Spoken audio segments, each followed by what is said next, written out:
Welcome to Real Faith for Real Life, the podcast all about the intersection of faith and life. This season, we're doing something a little different. We're talking about the mission and vision of Cascade Fellowship.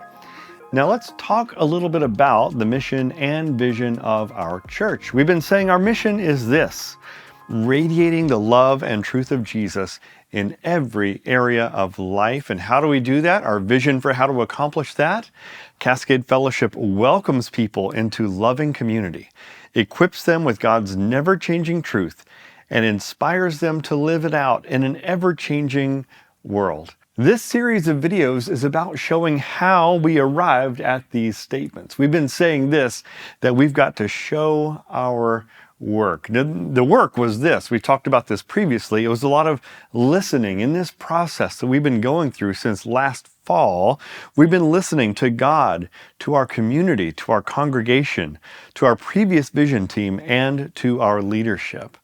In this video in particular, I want us to focus on this aspect and how we listened to our community. And the very first question you might ask is, how do you define community? I'm so glad you asked.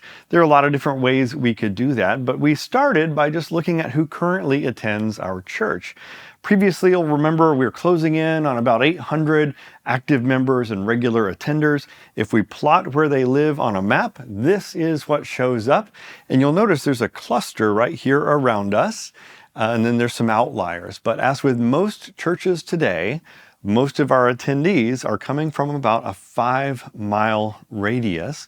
Most people are willing to drive about 15 minutes to get to their home church, and we're no different. So that is what we're seeing currently, and that's how we're defining our community, as most churches do nowadays. So if you draw that circle, this is what it looks like.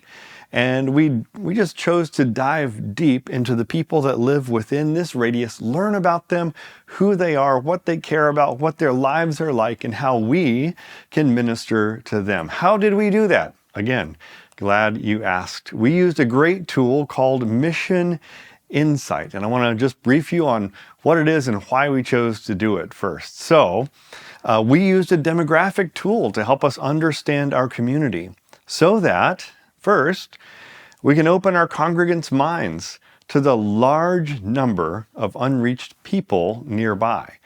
And we'll see that towards the middle of the video today. And I hope it opens your eyes and your mind as well to just how many people there are living nearby that need to be reached with the gospel, that need a church home. Second, we use this tool so that we could discover which types of outreach ministries might be most effective. And third, we use this tool so that we can locate the intersection of our church's giftedness with our community's needs. You might think of it like a Venn diagram. There's a certain gifting that every church has. Every church is different. In particular, our church has some gifts. And our community has some needs, and every community is different. Every community has particular and different and unique needs. So the question for us that we're seeking to uncover here is, where is the overlap between our church's giftedness, what we have to offer, and what our community needs? Okay, so that is getting back to the theme of this whole thing, isn't it? Remember back from video 1, and the thing I've been preaching since last fall, we're blessed to be a blessing, right? That is why God has blessed us. And so we ought to be asking this question: how are we blessed to be a blessing to these people in particular? How are we blessed in particular to be a blessing to these people in particular? You have to know a little bit about the people who live nearby, what they're like, what they care about, what they struggle with, what they're looking for in a religious community. And so today's video is all about that. I'm just going to tell you, I loved putting this together. It may not be everybody's cup of tea. We're going to dive deep in some demographics and some psychographics, and we're going to begin to talk about a spiritual survey. But hang in there. This is really useful information. We should care about the people located nearby and know who they are. That's what this is all about, okay? So don't lose sight of that as we dive deep. Get ready to dive. Here we go. First general topic today, as we seek to learn more about our community, is the general demographic characteristics. What is true, generally speaking, of this 5-mile radius around us, Cascade and Ada? We found that there's 60,460 people currently living within this area, and it is a growing area. It's set to grow by 2,000 plus people within the next 3 years. This is a higher rate of growth than the average in our states. That's good news. We live in an area that is not declining, but is increasing in number. Here's what it looks like if you would graph it out. The blue here is just the overall population. You can also see the number of households and the number of families gradually increasing as well in the coming years. So let's spend a few moments thinking about these 60,000 people. What do we know about them? Well, one of the things that we know about our area is it's a wealthy area. In fact, 59% of households make more than $100,000 per year. This is much higher than the national average. Charted out over time, you can see that is set to increase even more. A wealthy area. It's also a highly educated area, with 33% of people having a bachelor's degree compared to the state average of 18%, and 25% having a graduate degree compared to the state average of 12%. Graphed out, here's what it looks like. Our study area, that's the yellow bars. The state average, that's the blue bars. You can see the two that I just mentioned here on the end. Bachelor degrees much higher than the state average, and graduate professional degrees much higher than the state average. It's a wealthy area. It's a highly educated area. That's important to know. How about where people work? 63% of people work as executives, consultants, or in sales. If you categorize it just in white collar, blue collar, a helpful distinction perhaps, you'll learn that 24.2% are blue collar, but the vast majority here, within 5 miles of the church, are white collar workers, almost 76%. And what about the racial makeup of our area? You can see in blue here, 81% of our study area is white. The next largest race would be Black African American at 8%, and then from there Asian at 5%, Hispanic Latino at 4%, and then all the others combined into 3%. So many of us realize this. We live in a predominantly monoethnic, a predominantly white area. This is set to change just slightly over the next few years, as is projected in about 5 years. African Americans will be 9% instead of 8%, but you can see it's still projected to remain primarily monoethnic. Here is the trend line, so you can see the growth of population here. We've already seen that. The amount of white residents here increasing, and these other bars increasing as well, but remaining in basically the same proportions over time. How about the age breakdown? We have many generations here in our community, as you well know. Actually, the largest generation that lives within 5 miles of the church is millennials. 33% of us here in Ada and Cascade are millennial. Next up is Gen X. I think that's the one I represent, so 25%, that's us. The new generation coming right behind, 19% Gen Z, 17% boomers, and 5% silent generation. And here's what this looks like over time and compared to the state average. So we are the blue line. The state average is the purple line. You can see we're on average younger than the rest of Michigan, but along with Michigan, we are aging. And so right now in 2022, our average age is 41, but over the next few years, here over 10 years, that's going to increase to 42, and it's just going to continue getting a little older. You can see it already has gotten a lot older in just the past 20 years. So we're somewhat an aging population, but younger than the state average. So that's just a quick overview of demographics. How would you summarize this in one sentence? I would say it like this. We live in a predominantly monoethnic, wealthy, highly educated, growing, and aging population. That kind of gets at all the key things that we've just talked about. But we've left out spiritual considerations. Let's add that into the mix. I think that's important to do. Obviously, here's a striking number that you may not have expected to see. 60% of people within 5 miles do not have a church home. And this is up 9 percentage points from just 10 years ago. That is surprising to me and surprising to many of the people I've shared this stat with. There are a majority of people around us that we encounter day by day, every day, who do not belong to any religious community of any sort, who do not consider themselves active in a church. And this is trending in a horrible direction with almost 10 percentage points difference in just 10 years ago. And this, remember the population we're starting with, about 60,000. This equates to about 36,000 people near us who need a church home. We'll keep coming back to that number throughout these videos. I think it's a really important one, and I hope it's one that sticks in your mind, and you see this in your sleep, and you see this when you wake up, and you think about it all the time. These 60% of people, these 36,000 people who need a church home. Here's another way to look at that. This bar chart compares the number of people who are likely to have become active in a religious community lately versus the percent who are likely to have ceased to be active in a religious community lately. And you can see, just comparing these two numbers, the number who have likely become more active is pretty small. The percent who have likely become less active or completely ceased to be active in religion is much, much bigger. And of course, 82.1% have not changed at all. There are more people leaving religion and leaving churches here than there are joining and becoming more active. Here's what it looks like. Our community, 17% say they're agnostic.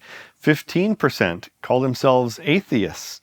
11% polytheist. 8% deist. 26% Catholic. 8% non-denominational. 7% Presbyterian. 4% Baptist. And 1.5% between the CRC and the RCA. I don't know about you, but these numbers surprised me. I did not expect to discover this. I mean, we think we know where we live, right? We know it's a wealthy area. We know it's a highly educated area. And we think we know that it is a religious area, that people are Christians here. It's just what we are here in Ada and Cascade. And yet, when you ask them, you'll find that the majority of them don't have a church home, and many of them are agnostic, they're atheists, they're polytheists or deists. And so it's surprising, but we need to keep in mind that we live in a mission field where people need to know Christ and they need to find a church home. Let's bring all of this together now into our demographics summary. And I'll add to what we said previously with this new information. I'll say it this way. We live in a mission field that is predominantly monoethnic, wealthy, highly educated, growing, and aging. Why is it important that we know all of this about where we live? It's important because we're asking this question. How are we blessed to be a blessing to these people in particular? We got to know who they are. And the demographics start to help us do that. But let's go even deeper. The next section of our video, kind of part 2 if you're tracking along, goes beyond just demographics to what we call psychographics. So we're going to ask the question, what do these people care about? What's on their minds and on their hearts? What is their life like? These general psychographic characteristics. The MissionInsite tool interfaces with what's called mosaic segments. You can see on the screen that it has described the people in our 5-mile radius within these categories. The mosaic segments are groupings of people with similar lives, similar interests, similar problems, and similar ways of navigating through the world. You might have noticed they have letters and numbers. The letters correspond to the category, and so all of these A groups you see here are power elite. So we have A01, we have A03, we have A02, A04, and A05. This is a lot of people from Group A, Power Elite. What is that? We're going to talk about that in a moment. We also have a lot of people from Group C and from Group B. This is a lot. Maybe it would be easier to see if we put this together graphically. And so these are all the different mosaic groups, the groupings of people with common lives. And we've spread them out from high income to low income. That's the y-axis from top to bottom, high income to low income. The data just so happen to clump together that we can also show young to old along an axis and singles to families along an axis. These are diagonal axes right here. So with all that in mind, let's look at the top 7 groups who live within a 5-mile radius of our church. I'll just circle them here on the screen. And you can see that a full 45% of the people, they are bunched up together here toward the high income side and growing toward a little bit toward the older side. There's one outlier down here, and that is 7% of the people who are young and starting out in life and beginning their families together. Lower income and young, but primarily up here, we've got 45% of the people in our neighborhoods that are high income. And these two are also, they're not in the top 7, but they are there too, and these two together make 6%. So if you add that in, we're well over 50%. Just interesting fact about where we live. The top 3 mosaics for us are the categories Power Elite, Booming with Confidence, and Flourishing Families. 29% of our people who live around us belong to this broad category, Power Elite. That was what we saw before as A01, A02, A03, 4, 5, etc. All those put together have some common characteristics, and we call them the Power Elite group. Similarly, there are some from the Booming with Confidence group, 15%, and some from Flourishing with Families at 10%.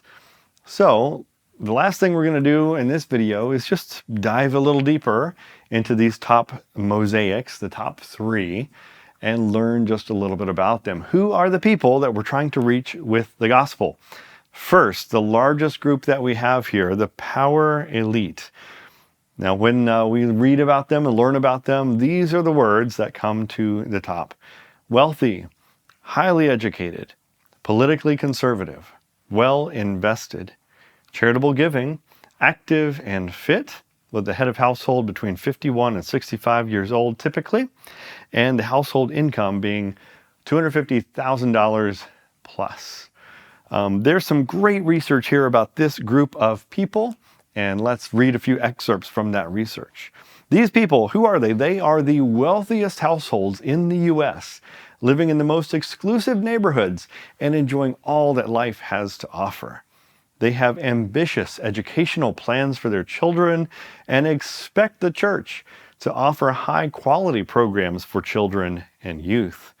They gravitate toward churches that maintain high standards for the performing arts and strong teaching ministries. Before we move on, I'll point out some emerging themes that you'll notice. These groups are wealthy, all of them. They are ambitious, they love education, they love learning, and they are gravitating toward quality. So you might see this in the form of high standards, mentioned several times on these slides, or in otherwise just church done well, church done with excellence. What else do we know about the Power Elite? They are impatient with churches that are ineffective or fail to achieve significant mission outcomes. Nevertheless, people in this lifestyle group may feel lost or rootless. Their friends may be widely dispersed. Common spiritual issues include feeling lost or lonely, anxieties over aging, and dying. And so that rounds out what we're going to say about the Power Elite. They look like they have it all, and in many ways they do, except all of us, every single human being on planet Earth, wrestles with some things. We all feel lost and lonely sometimes. We all feel like there's more to life. And there are avenues to reach people, even when they look like they have everything and don't need anything. And we're learning a little bit about what those connection points might be. All right, let's move on to the next group, the second highest lifestyle group, the Mosaic group for us, is booming with confidence. What do we know about them? They are highly educated, affluent. They live in upscale housing, savvy investors, tech apprentices. They're environmental philanthropists. The head of household, again, is about 51 to 65. And the household income is typically between $100,000 and $125,000 basically. What do we know about these at a deeper level, these folks? Here's some of the research that's come back. Belonging to a church is a sign of community responsibility.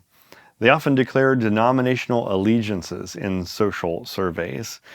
If the church is managed inefficiently or fails to get concrete results, it becomes less competitive with other volunteer opportunities and loses their attraction.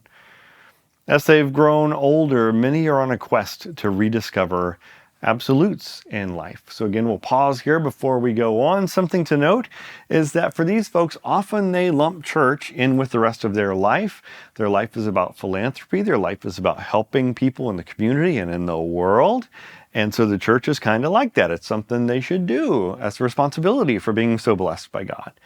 However, listen, if the church is not efficient at getting that done and making a difference, they will be perfectly happy to give their time and money and passion to something that is, whether or not it is a church. And here we begin to see, like we've seen in the other slides, that there are openings to ministry here.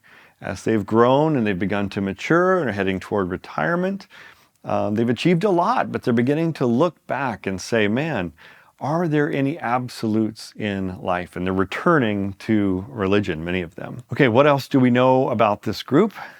Well, churches that sustain their participation generally reflect good taste and quiet sophistication. The property is beautiful and well maintained, but not ostentatious. Programs are high quality, but not indulgent. And leaders are professional, but not pretentious. Their quest for God tends to be driven by a sense of emptiness and purposelessness. They often complain that they have just lost their way and express a desire to just make a difference. And so again, you see some of the same themes coming through here. They are looking for ministry done well, but not in an over-the-top way, but in a sophisticated, elegant, excellent way. And they're on a quest, again, to find purpose in life, as we've seen with the other groups. They've achieved a lot, they've done a lot, and yet they're looking for transcendence and meaning and an avenue to make a difference in the world. Okay, third and finally, the third biggest mosaic group that we have in our area is called Flourishing Families. What do we know about them? They are affluent also. They're charitable contributors.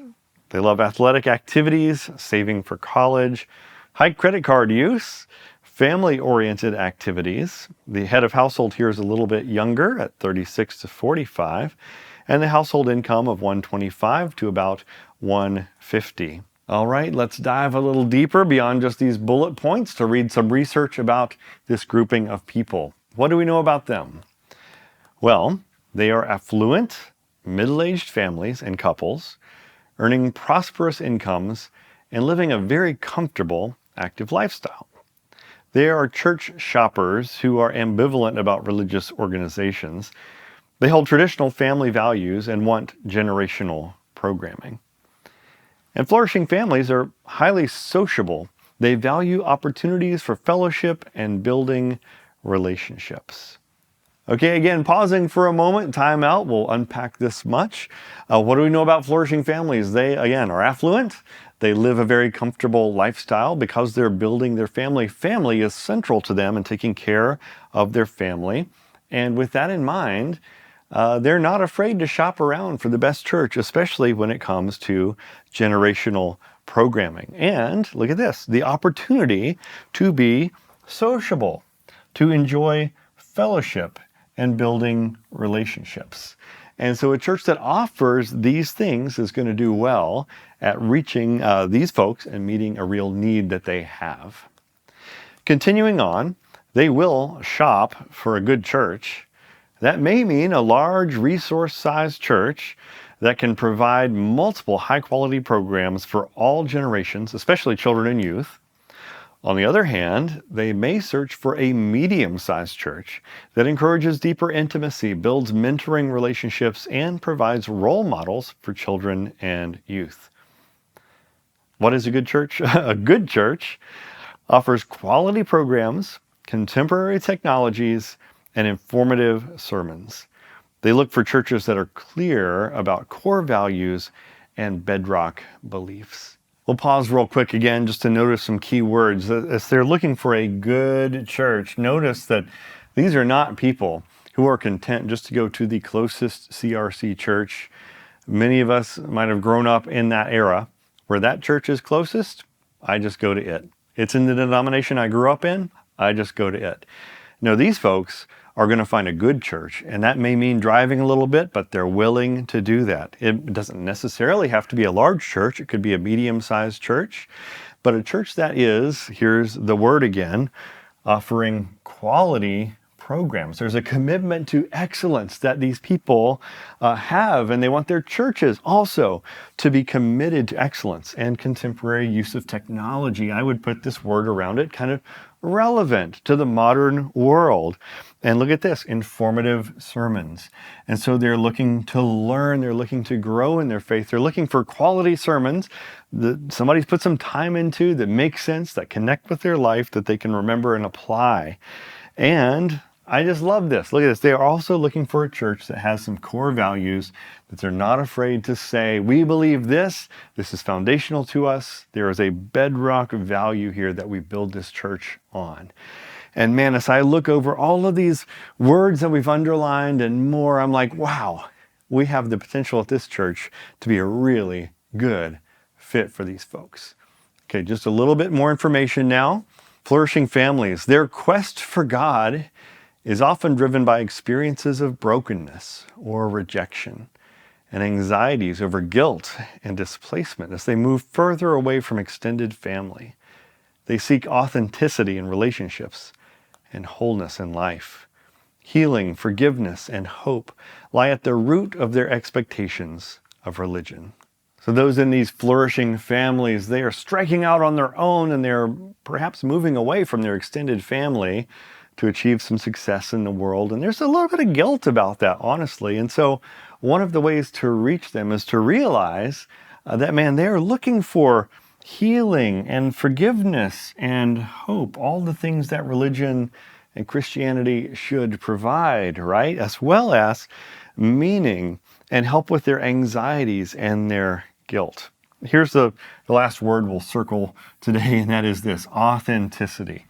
People today are looking for authenticity. And I believe firmly that's something that we absolutely provide here at this church. So why have we gone through all of this? Why have we learned about the power elites and the Booming with Confidence group and the flourishing families? Why have we done this research? Well, again, it's because we're blessed to be a blessing.